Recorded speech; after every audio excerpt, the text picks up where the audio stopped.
유대인들이 이로 말미암아 더욱 예수를 죽이고자 하니 이는 안식일을 범할 뿐만 아니라 하나님을 자기의 친아버지라 하여 자기를 하나님과 동등으로 삼으심이로라. 사랑하는 소년부 여러분, 안녕하세요. 여러분 잘 지내고 있죠? 여러분 신약 통독 잘 하고 있나요? 쉽지 않죠. 이거 뭐 두 절 읽었다가 갑자기 다른 데로 갔다가 또 다시 두 절 읽다가, 하지만 여러분 그 시간이, 그 성경에 있는 시간이 여러분들에게 큰 힘이 될 것입니다. 나중에 다시 돌아볼 때 그 시간을 통해서 내가 예수님에 대해서 많이 배웠구나, 알았구나 라는 것을 반드시 기억하는 날이 올 것입니다. 그러니 우리 너무 힘들지만, 좀 지치지만, 왔다 갔다 하지만 다시 한번 정신을 붙잡고 우리 끝까지 읽어나갔으면 좋겠습니다. 여러분 다시 한번 정신 꼭 붙잡고 우리 말씀 속으로 가보도록 하겠습니다.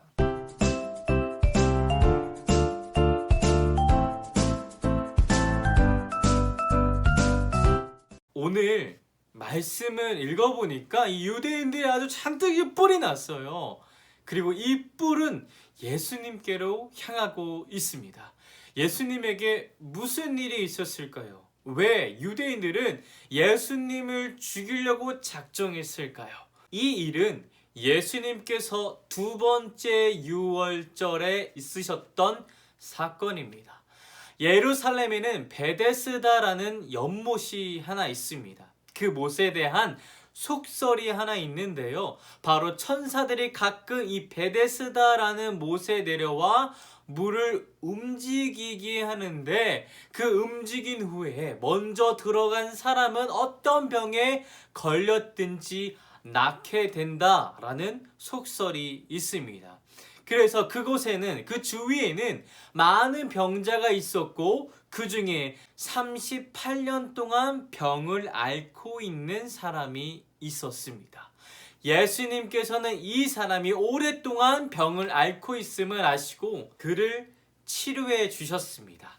요한복음 5장 8절에서 9절 말씀입니다. 예수께서 이르시되 일어나 내 자리를 들고 걸어가라 하시니 그 사람이 곧 나아서 자리를 들고 걸어다니라. 이렇게 끝났으면 예수님의 미담이 또 하나 생기는 거였는데요. 이를 못마땅하게 여기는 사람들이 있었습니다. 그리고 그 사람들이 예수님을 향해 아주 깊은 태클을 겁니다. 첫 번째 태클은요, 그날은 안식일이었다라는 것입니다.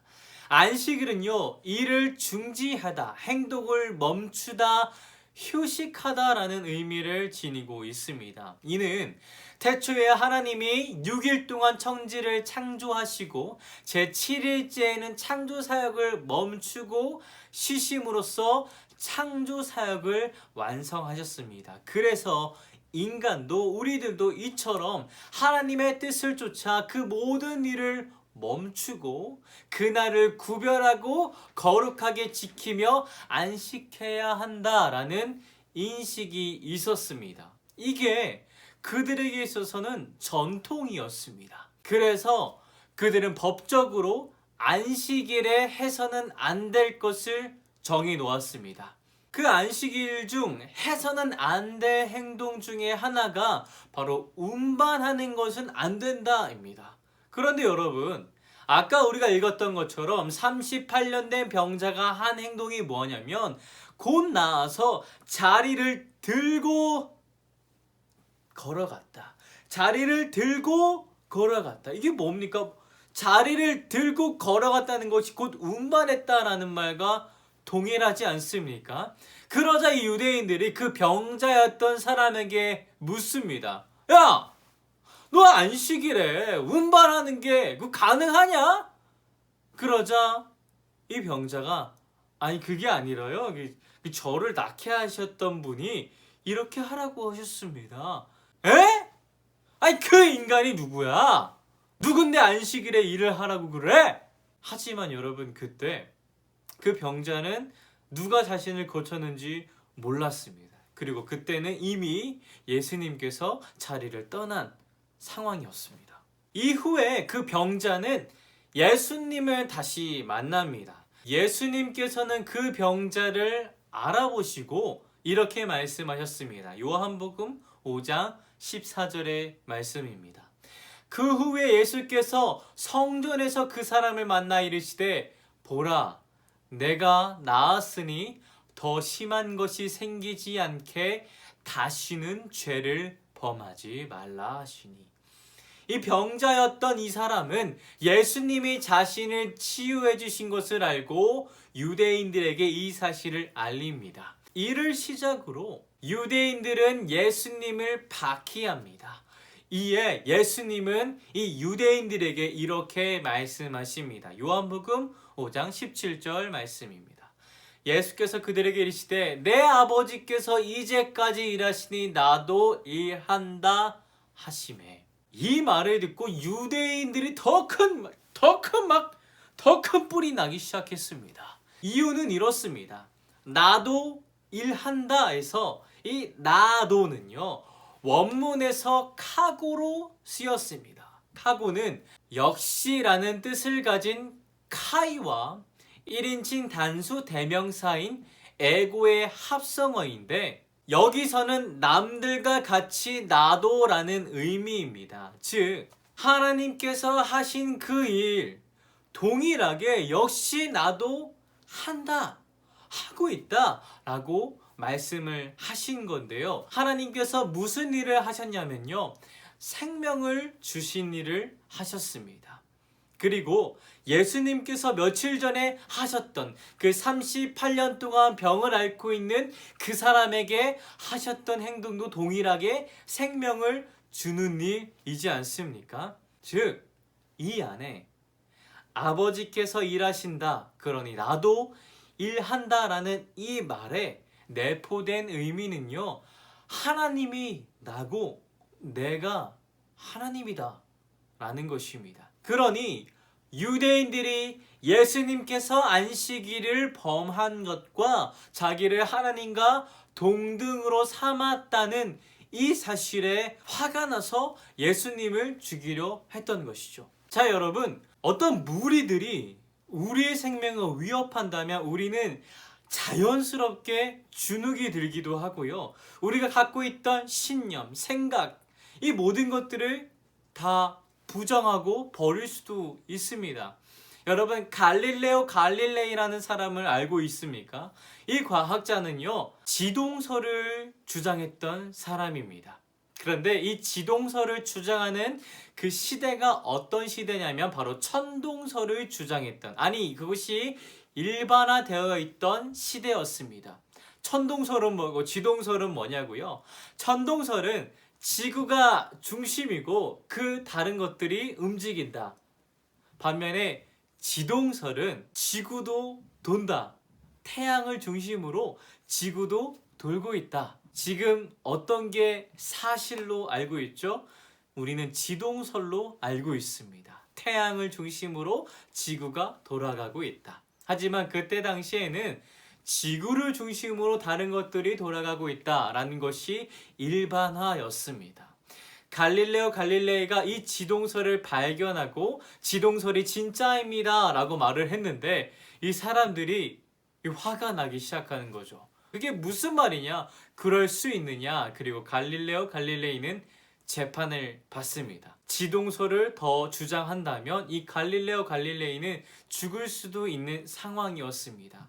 그때 이 과학자가 어떻게 한 줄 아세요? 지동설에 대해서 부인했습니다. 왜? 죽을 수도 있으니까요. 이처럼 많은 무리가 우리의 생명을 위협한다면 자신의 신념을 버리기도 할 텐데, 부정하기도 할 텐데, 예수님은 달랐습니다. 예수님은요, 자신은 하나님께서 보내신, 이 땅에 생명을 주기 위해 보내신 구원자라는 것을 말씀하셨습니다. 그런데 여러분, 그거 아세요? 자기 자신에 대해서 자기 자신이 말하면 효력이 없습니다. 예를 들면 이런 거죠. 전도사님의 아내가 있습니다.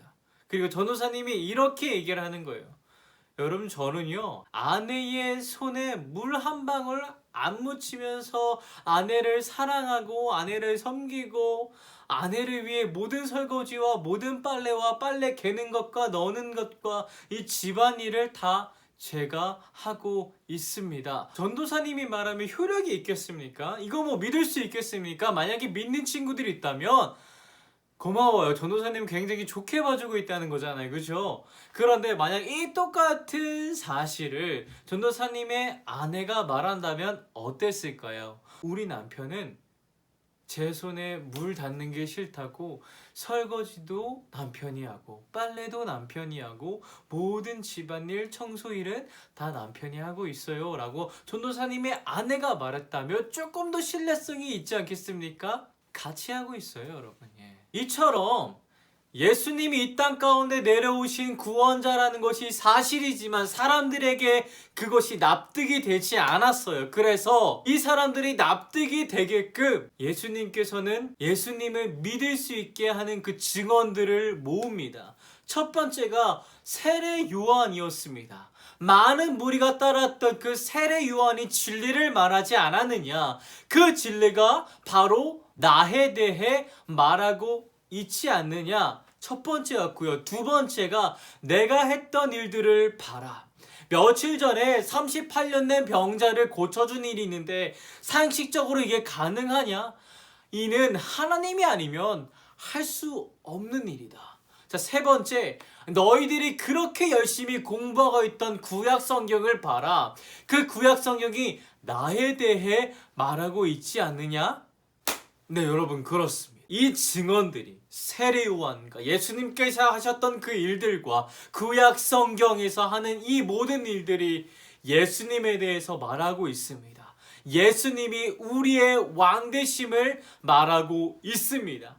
왕으로서 예수님께서 대접받고자 하는 것이 아니라 우리에게 생명을 주실러 오신 하나님의 약속이시고 진정한 왕이심을 그 증언들을 통해서 말씀하고 계시고 보여주고 계십니다. 유대인들은요, 언제부턴가 하나님의 말씀에 대한 참 의미보다 전통이 더 중요했습니다.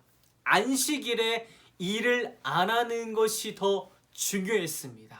안식일의 참된 의미보다 안식일에 일을 안 하는 게 더 중요했습니다. 그 전통을 지키다 보니 어느샌가 안식일의 참된 주인이신 하나님은 쏙 빠져버렸습니다.